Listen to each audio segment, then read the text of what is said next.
2026ஆம் ஆண்டில் மகளிர் மற்றும் சிறுவர் அலுவலர்கள் அமைச்சின் கீழ் நடைமுறைப்படுத்தப்படும் முதன்மை திட்டங்களான நிறுவன பராமரிப்பு, பாதுகாவலர் உரிமை, தெருவோர சிறுவர்களுக்கான வாழ்வாதார கொடுப்பனவு, கர்ப்பிணி தாய்மாருக்கான போஷாக்கு உணவுப் பொதி வழங்கும் திட்டம், முன்பள்ளி சிறுவர்களுக்கான காலை உணவு வழங்கும் திட்டம், முன்பள்ளி ஆசிரியர்களுக்கான குரு அபிமானி கொடுப்பனவு திட்டம் உள்ளிட்ட திட்டங்களின் முன்னேற்றம் குறித்தும் ஜனாதிபதி இதன்போது கேட்டறிந்தார்.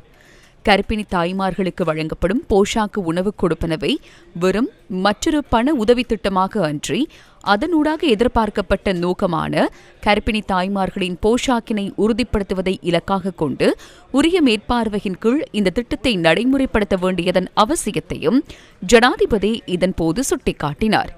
மேலும் டிட்வா சூறாவளியால் பெற்றோரை இழந்த பிள்ளைகளை பராமரிப்பதற்காக மாதாந்த கொடுப்பனவை வழங்கும் வேலைத்திட்டத்தின் முன்னேற்றம் இதன்போது மீளாய்வுக்குட்படுத்தப்பட்டதுடன் அந்த கொடுப்பனவை உரிய சிறுவர்களுக்கு விரைவாக வழங்குவதன் அவசியத்தையும் ஜனாதிபதி இங்கு வலியுறுத்தினார்.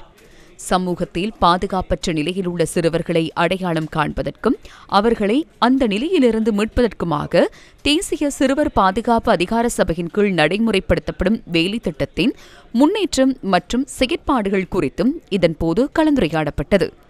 இந்த நடவடிக்கைகளின் சரியான தரவு கட்டமைப்பொன்றின் அவசியத்தை வலியுறுத்திய ஜனாதிபதி 2027ஆம் ஆண்டின் வரவு செலவு திட்ட நிதி ஒதுக்கீடுகளை அந்த தரவு கட்டமைப்பின் அடிப்படையில் மேற்கொள்வதற்கு எதிர்பார்ப்பதாகவும் தெரிவித்தார்.